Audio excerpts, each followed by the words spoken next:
বলে রাখি, আজ এই আদালতে আমি একটা অত্যন্ত জটিল বিষয় আপনাদের সামনে তুলে ধরতে যাচ্ছি। তাই দয়া করে আপনারা চুপচাপ থেকে কথাগুলো শুনবেন। এই আদালত অন্য সব আদালতের মতো নয়। এই আদালত আমার, আপনার, আমাদের সকলের জীবনের আদালত। আইনি আদালত হয়তো রোজই বসে, কিন্তু এই আদালত বসে আমাদের জীবনের প্রতিটা মুহূর্তে, দিনরাত সর্বক্ষণ। আপনার তো চুলও পেকে গেছে, শরীরও ঢিলাঢালা হয়ে গেছে আর কি।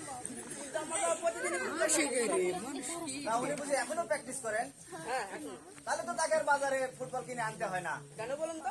এরকম একটা জল জ্যান্ত ফুটবল পায়ের কাছে থাকতে তাকে কি আর বাজারে যেতে হয় ফুটবল কিনে আনতে? কি আমি ফুটবল? তো আবার কি তোমাকে রোজ পায়ের কাছে ফেলে ছটানোর দরকার? একটা ইডিয়েট ননসেন্স ছেলে কোথাকার। তুমি কি বরাবর এরকম নাকি? মানে নষ্ট করে দিব। কি রে বাবা, বুড়াটা যে খেপলো কেন?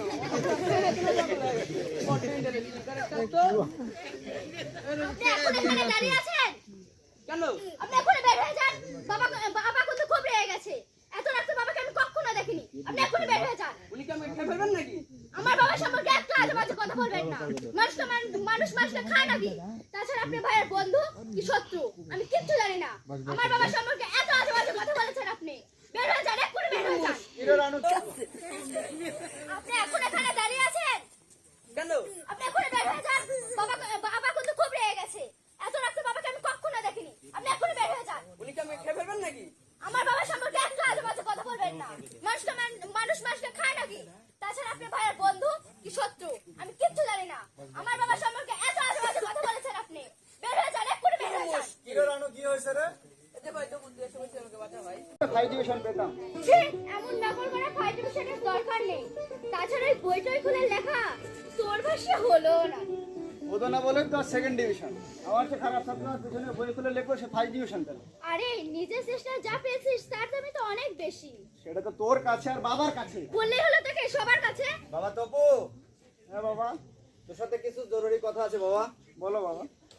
বাবা রে, জানিস তো আমার তো আয় খুব সীমিত। তো এবার নিজের চেষ্টায় স্যার এই চিঠি পড়া যায় তো না স্যার? এ তো বোমার চেয়েও ভয়ঙ্কর স্যার। কি বলছো? আরে বাবা, বুদ্ধিমান মানুষ কি আজকাল আত্মীয় স্বজনের চিঠি পড়ে নাকি স্যার? কি কি বলছেন? বলা যাবে না মানে এটা আমার বাবার কি? এটা বাবার ওর বন্ধু। ও, তুমি আমার বন্ধু খন্দকারের ছেলে? পড়াশোনা করেছো? জি, বিএ পাস করেছি। Good, very good. বাবা আপনার কাছে পাঠিয়েছে একটা চাকরির জন্য। চাকরির জন্য? নো নো নো, চাকরি তো মানে হয় না। হ্যাঁ। আগে তুমি এমএ পাস করবে, হ্যাঁ। পিএইচডি করবে। হ্যাঁ। তুমি খন্দকারের ছেলে বলে কথা। তুমি তোমার বাবা ভালো ছাত্র ছিলে, আমি চাই তুমি তোমার বাবাকে ছাড়িয়ে যাবে, অনেক উপরে উঠে যাবে। অনেক উপরে উঠে যাবে। দেখেন স্যার, আমি চাকরিটা যাচ্ছি না পড়াশোনা করার জন্যই।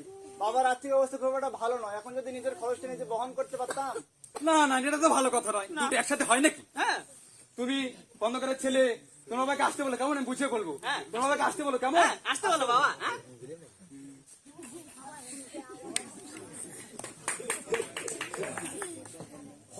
হবে না ওতে চাকরি হবে না ভাইয়া।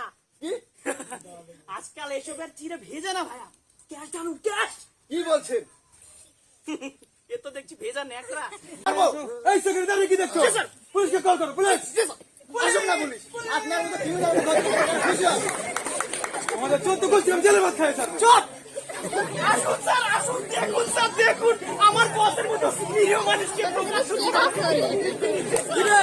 অফিসার দূরে একটু রংবাজ হয়েছে তাই না?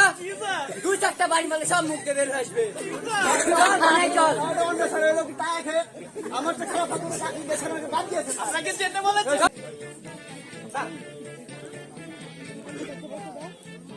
স্যার, ও, স্যার আমি বিয়ে করেছি স্যার। কাকে বিয়ে করেছো? জি স্যার, একটা মেয়েকে বিয়ে করেছি স্যার। একটা মেয়েকে? কেন আমার জন্য? ভালো ভালো। এত রাতে কি করছিস? তোদের ওই আদর্শের বস্তা বস্তা পেঁচাল তাই না? দাঁড়া দাঁড়া, তোদেরকে আমি আজ একটা পুরস্কার দেব। এই নে গুণ, গুনে দেখ কত টাকা। কিরে, বিশ্বাস হলো? এত টাকা কোথায় পেয়েছিস এত টাকা তপন? হাহ, হাওয়ার টাকা হাওয়া। তোদের আদর্শ পড়েছে মাটিতে আর শিক্ষা পড়েছে পানিতে। আর টাকা টাকা হচ্ছে হাওয়া। আদর্শকে পায়ে মুড়াতে পারলে হাতের মুঠোয় টাকা, অনেক টাকা। এই নে গুণ, গুনে দেখ কত টাকা। কিরে, বিশ্বাস হলো? এত টাকা কোথায় টাকা হাওয়া। তোদের আদর্শ পড়েছে মাটিতে আর শিক্ষা পড়েছে পানিতে। আর টাকা টাকা হচ্ছে হাওয়া। আদর্শকে পায়ে মুড়াতে পারলে হাতের মুঠোয় টাকা, অনেক টাকা। আরে আস্তে কথা বল, বাবা এখনো ঘুমায়নি। জানিস আজকেও বাবা মন খারাপ করে বলছে তুই কত জ্ঞান ছাত্র ছিলিস। আরে দেখ, আর সারাদিন তুই কোথায় কোথায় ঘুরে বেড়াস, কোথায় থেকে এসেছিস এত রাতে? জাহান্নাম থেকে এসেছে, জাহান্নাম থেকে। নো নো নো ফাদার, জাহান্নাম পর্যন্ত পৌঁছাতে আমার আর অনেক দিন সময় লাগে। আমি তো চুনোপুটি, আমার আগে আর অনেক বড় বড় বোয়াল মাছ লাইনে দাঁড়িয়ে আছে। তার আগে জাহান্নামে যাবে, তারপর নামাজ সিরিয়াল। কি ভেবেছিস তুই নিজেকে? আমার চোখের সামনে এরকম অদত পতনে চলে যাবি আর আমি তাকায় তাকায় দেখবো? এটা আমি মানে নিতে পারবো না। এদিকে তোর বোনটা বড় হচ্ছে, তাকে বিয়ে শাদী দেওয়া লাগবে। তুই যদি এরকম করিস, তোর বোনটাকে বিয়ে করবে কে?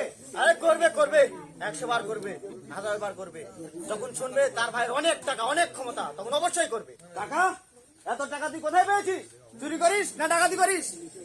আহ বাবা, তুমি বুঝতে পারছো না, গ্রেডটা একটু চেঞ্জ হলে সেটা চুরিও থাকে না, টাকা দিয়েও থাকে না। ছি তপন ছি, তোকে কি আমি সারা জীবন এই শিক্ষাটা দিয়েছিলাম?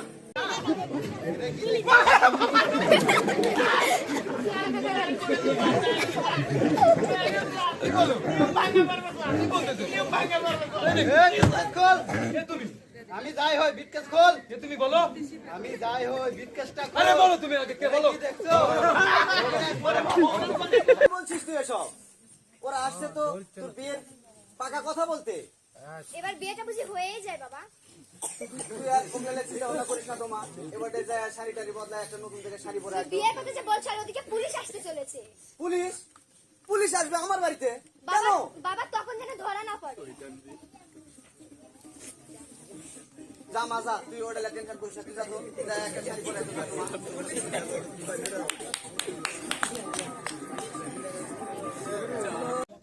কিন্তু কি হলো শেষ পর্যন্ত? তোর কালো টাকার গাড়ি বাড়ি কি রক্ষা করতে পারলি? গাড়ি চড়ার কথা কে শিখেছিল বাবা? আমি তো লেখাপড়া শিখতে এসেছিলাম। আমাকে কেন লোভ দেখানো হলো? বড় হয়ে দেখলাম লোভটা আসলে ফাঁকি। আমার বাবা এই বৃদ্ধ ভদ্রলোকটি আমাকে প্রতিনিয়ত মিথ্যা কথা শিখাচ্ছে। আমার বাবা। কিন্তু কি হলো শেষ পর্যন্ত? তোর কালো টাকার গাড়ি বাড়ি কি রক্ষা করতে পারলি? গাড়ি চড়ার কথা কে শিখেছিল বাবা? আমি তো লেখাপড়া শিখতে এসেছিলাম। আমাকে কেন লোভ দেখানো হলো? বড় হয়ে দেখলাম লোভটা আসলে ফাঁকি। আমার বাবা এই বৃদ্ধ ভদ্রলোকটি আমাকে প্রতিনিয়ত মিথ্যা কথা শিখাচ্ছে। আমার বাবা।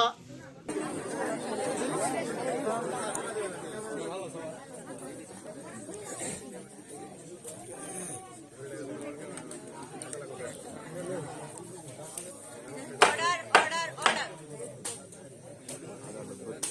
আমি জানতাম আমি একদিন শেষ হয়ে যাব। একদিন শেষ হওয়ার জন্য এতদিন প্রস্তুতি নিতাম। একদিন আমি শেষ হয়ে গেলাম। এই বৃদ্ধ ভদ্রলোকটি আমাকে গ্রেপ্তার করালেন। জানি না তিনি সেই দিন কি তৃপ্তিটা পেয়েছিলেন। আমিও তৃপ্তি পেয়েছিলাম। অন্তত কিছুদিনের জন্য হলেও এই বৃদ্ধ ভদ্রলোকের সততার সস্তা কথাবার্তা মিথ্যা প্রমাণ করতে পেরেছিলাম। কিন্তু কি হলো শেষ পর্যন্ত? তোর কালো টাকার গাড়ি বাড়ি কি রক্ষা করতে পারলি? গাড়ি চড়ার কথা কে শিখেছিল বাবা? আমি তো লেখাপড়া শিখতে এসেছিলাম। সব কথা মেনে নিয়েছি বাবা। শ্বশুর বাড়ি গিয়ে আর কোনো কিছুকে মেনে নিতে হবে আর বাবা। একটা কথা মা, আজকে থেকে তুই হলো রমণী। এতক্ষণ তুই আমাকে যা যা বললি, এ হলো সব কথার এক কথা। আমি কিন্তু চাকরি থাকবে না, না থাকো, মাথার উপর ছাদ থাকবে না। দরকার হলে স্বামীকে নিয়ে যে গাছতলায় হাত ছাড়ুন। এত তেজ কিসের? আপনি এখনই বাড়ি থেকে বেড়ে যান। কি ভেবেছেন স্বামীকে চাকরি দিয়েছেন বলে মাথা কিনে নিয়েছেন? ভালো ভালো কেটে বলেন, আমার স্বামী এখনই এসে বলবে। তার অপেক্ষা আছি, আমি দেখতে চাই তার চাকরি প্রয়োজন আছে না অন্য কিছু। না নেই, আমি বললাম তো নেই। আপনি এখনো দাঁড়িয়ে রয়েছেন কেন? যান, আমি কিন্তু চিৎকার দেবো শেষবার। তাহলে সত্যি কি আজ আর মানুষকে বিশ্বাস করা যায় না? মানুষ কি কাঁদবে শুধু টাকার জন্য, একটু ভবিষ্যৎ নিরাপত্তার জন্য? যদি তাই হয়, সত্যি ইনি অপরাধী। সত্যি সত্যি সমাজে তার কথা অচল। সত্যনিষ্ঠ মানুষ হিসেবে তার শাস্তি পাওয়া উচিত। যেমন শাস্তি পেয়েছিল তার এই 3 সন্তান, অপমানিত হয়েছিল সমাজের